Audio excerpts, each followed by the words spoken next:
Well, hello there. My name is Jen, and I am 27 years old, and I am a late diagnosed autistic adult. Today, I want to talk about delayed information processing when it comes to autistic individuals, because I really recognize that in myself, and I think I'm really having a hard time with that sometimes.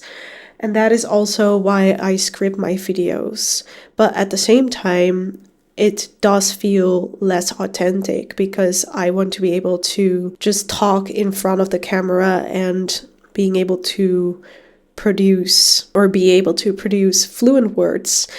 But I think there is two barriers, and one of them is delayed information processing, because I do need to extensively prepare myself in order to come across as a fluent person.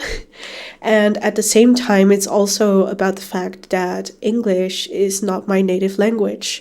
I am Dutch, which makes it significantly harder to talk about something and think about the things to say, while also trying to say them in a grammarly correct way, or in a correct way anyways. But I try to let that go a little bit more, because I feel like having a script is great. Like, you do know what to say, you know how to say it, but at the same time, I feel like a lot of the authenticity goes lost in that. And I think that's such a shame. I think that we deserve to see each other as who we are. And I think the message is also important, but what is maybe even more important is how we are sending the message. That you can look at me and see what I am like, how I am trying to get myself across, because I don't want it to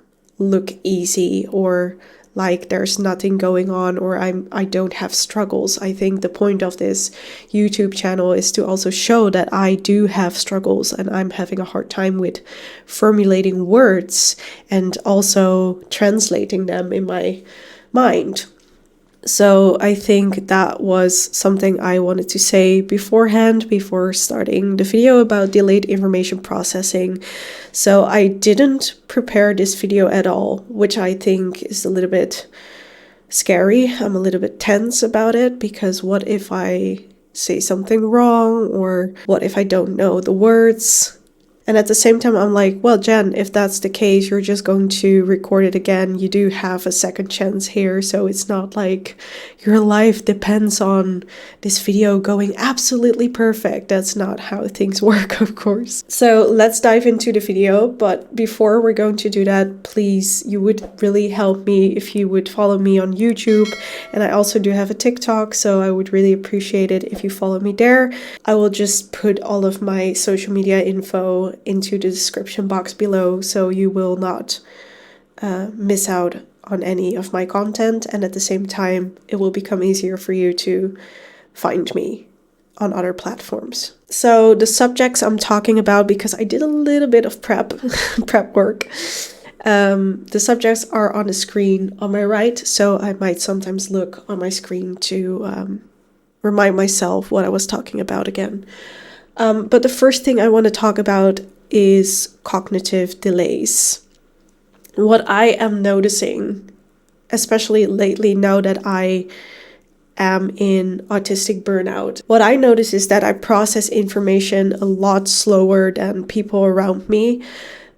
Like, I really need to take in what people tell me, and then also be able to formulate a response. I mean, one part of it is also listening to the other person, conveying that information in my mind. Do I say that the right way? I don't know.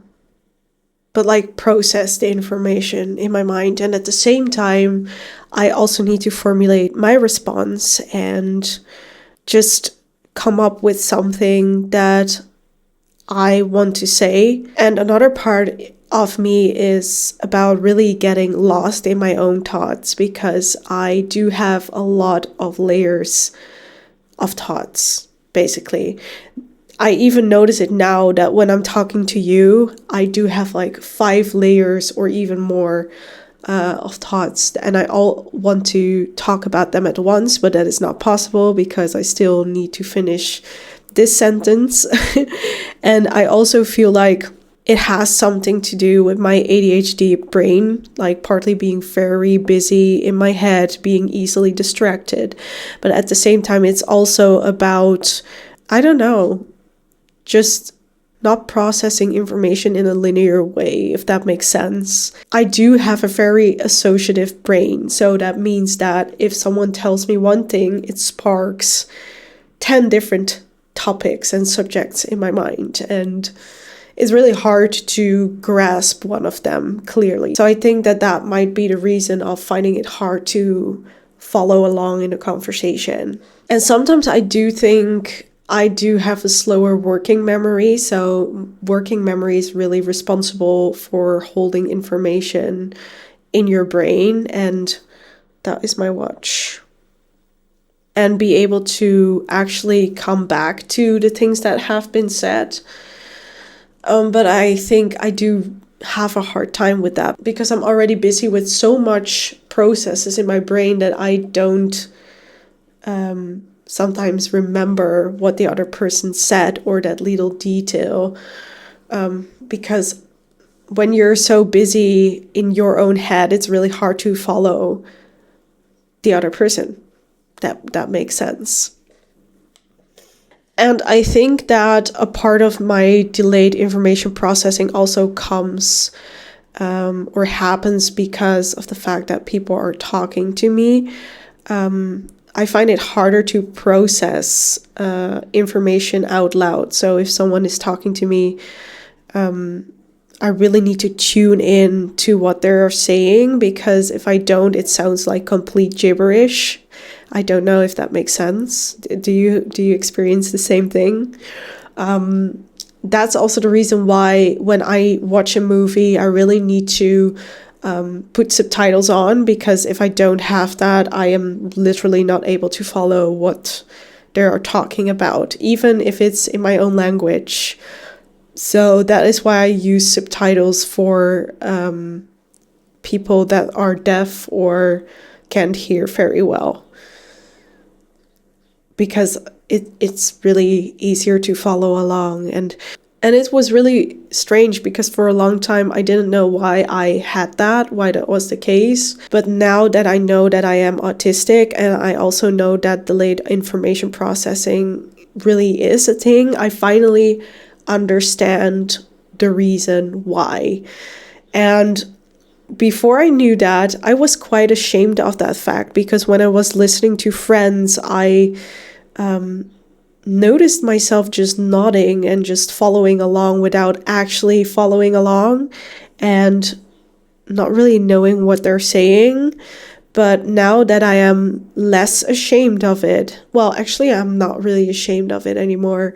I just try to ask them if they can repeat what they said, because in my mind, I'm really wondering what is more important. Like, is it more important to come across as someone who has their things together and is so engaged and so perfect and, doesn't have flaws? Or is it more important to have someone authentic sitting across the table, and actually a person that can admit when they didn't follow along? I think the last one, or the last person I would like to be around with, more than someone that is not telling me that important information. Because when I flip things around and I look at my perspective, I would really feel, I don't know, unimportant if I came to find out that my friend didn't understand a word from what I said, but I am under the impression that they understood. You know what I'm saying? That also gives a certain feeling. And now that I'm turning it around, I think it is only respectful to tell them how sometimes I cannot follow what they've said. And most of the time it's not even a problem, because they don't mind repeating themselves. So that was also one thing that really only existed in my brain, the shame of probably being rejected, or maybe that people would think that it is weird or something like that. I don't know. Once again, so many thoughts going through my brain. So I do also experience a delay in responding to people. And a good example of that is the TikTok live I went on today. That was totally unexpected, by the way, but there is another autistic creator that I follow, and I thought it would be interesting if I join her, and she agreed with that. And what I noticed is that sometimes when she was talking about something, I really needed to tune in, and maybe after like 2 minutes or something, I came back to what she talked about. And I was like, oh, by the way, I just need to come back to something you said earlier, because sometimes I just don't process that until this moment. And I think she smiled, and that was because of the fact that she recognized that. And that also makes me think about the fact that it is not a shame to come back to things. Even if you are a delayed processor, it's not. I think it's better if you come back to something if you're ready for it, instead of holding it in, because then you're going to miss out on so many opportunities to share good insights, even if they come later. And I think delayed processing, and I've been saying this for ages, is also the reason why I am having a hard time with stating my boundaries, because it might happen that someone crosses my boundary in a given moment, but I don't feel that they've actually crossed the boundary, and therefore I don't say that they did. But later on, when I look back at it, I feel I noticed that I felt very uneasy, but I didn't find the words at that moment to talk about my experience. So it might even look like I'm totally fine in that moment with them doing that thing. And then later when I come back to it, some people are even surprised, like, why didn't you say something earlier? It's because my brain didn't process it at that moment. It needed time to evaluate what I felt and what it was about. So for the people that are watching that don't understand why I sometimes come back to things, this is the reason. Because I don't always feel the difference between my emotions. I think that also has something to do with alexithymia. I'm trying to work on it, but part of me is just being a delayed processor, and that's also part of the autistic experience, I guess. I think that part of being a delayed processor is so much about constantly feeling like you're missing out on the experience, or feeling like you're behind, like literally. For example, if I am in a group and people are talking about things and I feel like responding, but I still need to formulate my response, by the time I did that, they're already done with that subject. And it's really hard to come back to that in a group. I think it's easier for me to do that when I am one-on-one with someone, but not in a group. That's very overwhelming. And I think that even now that I come to think about it, now I do understand why I find group moments so tiring sometimes, because there is so much happening at once, and that is when it becomes really clear that I am not that fast in comprehending what everyone says. And it's not that I don't want to, but it makes me feel really tired to catch up all of the time and not being able to do that. And of course, you can come back to it, but sometimes I'd wish, I guess, that I could do it in that moment, because it feels more, I don't know, it feels better to do it, or it just wouldn't target what I want to say or get that feeling across when I need to come back to it, because when I come back to it, that feeling and that specific moment already past. And I also had that at work sometimes, that people ask my opinion or they asked an explanation about why I did the things how I did them. And I really had a hard time with that because obviously I have taught my actions true and I understand why I made a choice. But when you put me on the spot and you ask me why I did it, I find it really hard to justify or to explain what got me there. Because part of that is also going back in your memory. And at the same time, I'm really aware of the environment because I'm aware that someone is looking at me, is expecting something of me.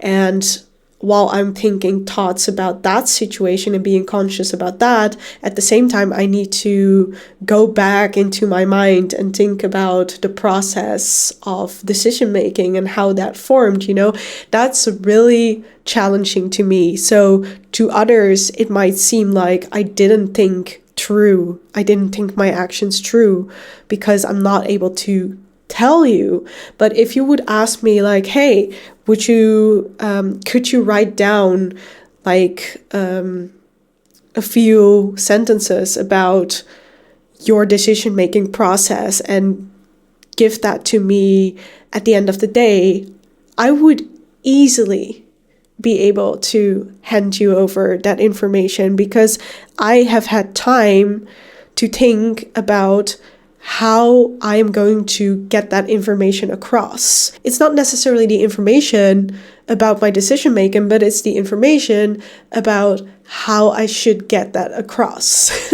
And I also have that with jokes. When people make jokes, for example, I really need to figure out what they meant with that joke before I can actually laugh. And by then it's already too late and they spotted it. And that's why I've also became a easy target to, I would not say bully, but maybe be sarcastic or, I don't know, just mess around with me a little bit because they saw that I didn't know how to respond. And I don't know, I think people find that very funny. I mean, some people, because then they're like, haha, I told you something, you don't know how to respond, that's the joke. And I don't get that because I get very annoyed by that because to me it's, it also hurts. It also hurts because you're really aware of the fact that you cannot do something that they can. And it feels like they are taking advantage of that. And that's not a nice feeling to have. And sometimes I do understand jokes. It's not like I don't understand jokes at all, but I do have a hard time with it generally, and it really hurts if people tend to just walk over it and just be like, whatever, I think it's funny how you respond. Well, I think it isn't, so please stop. And I think that is also the reason why I like to engage in my special interests, because it's predictable. I know a lot about that area and I know how to engage with it. I know the rules. It's a very predictable environment to be in, and it's something I can focus on completely. And with situations that are outside of that hyper-focus area, things tend to switch up a lot easier, and you really need to be flexible and go with the flow, you know what I'm saying? But I don't know, I do really experience serious challenges with that. Although sometimes there's a part of me, and I think that's more of the ADHD side, that really wants to go with the flow and be flexible and be like, yes, let's do this, kind of novelty seeking, but only to end up completely overstimulated because my brain couldn't handle it and is basically fried afterwards. But sometimes it's worth it. It's not that I never do it, but it comes with its own set of challenges, I guess. And you might wonder how I deal with this delayed information processing. Did I find tools for myself? What do I do? Well, I do a few things that make it easier for me. For example, if someone wants me to answer something on the spot, and they're calling, for example, or they don't need an immediate answer. I'm just asking them, can I come back to this later? Or can you send me an email so that I can look at it again and just go over it in my pace and just write you an email back? And some of them don't mind. I don't always dare to ask that to some people, but it's something I try to do more often because it makes things easier, you know? You don't have to be put on the spot, except when there is a life-changing decision, like an emergency situation where you actually need to handle in the moment. And that's the weird part about it. Like, when there is a situation where I need to handle like immediately, I'm really able to do that. But I think that, yeah, I don't know. I don't know why that is. But it's different when there are situations where you actually need to think through how you're going to respond. You can ask for time. What I also do is that I write information down in that very moment. So if someone is telling me something, for example, at work or another environment where it is important to really get that information into your brain, I just tell them to wait. And I ask them, can I get something to write the information on? Because if I don't, I'm not going to maintain the information in my brain. Most of them don't mind as well. Sometimes I use visual aids. So especially when I plan my week, I think it's very important for me to see that visually, because if I have it in my mind or I do have a list without actually being able to grab and see it, I'm not really good at processing what I need to do at which time. So I really solved that by using my Gmail agenda at the moment and just color coding everything. So like immediately I can see what I need to do. It's way easier that way. And I think the most important thing that really helped me out is realizing that I am autistic. So that's also what it means to me, right? That I am having a hard time. Like, I find it way more difficult to process that information. So most of the people that I surround myself with know that, so that I feel less afraid to ask them to repeat what they said again. And also, enough rest and sleep really helps, because it is 10 times worse for me if I am really tired. So for example, while making this video, I am quite tired, and I just know that I need a lot of time to think how to bring you the information I have in my brain. And next to that, I'm being totally unprepared, well, almost unprepared, except for a few points on my screen. So all of those things count, you know, and all of those things matter. So it's really important to prioritize rest and to be able to give your brain time and space to process all of the information, because if there's still information left in your brain, it makes it really hard to gather and bring new information to someone else. So I guess that is what I wanted to say about this topic for now. I'm just going to rest because this was a lot for me to do. I might do it again, I don't know. Maybe I might script again. But it was fun to try and to see what would come out of me. And I think I did quite a good job. So if you thought the same, please like this video.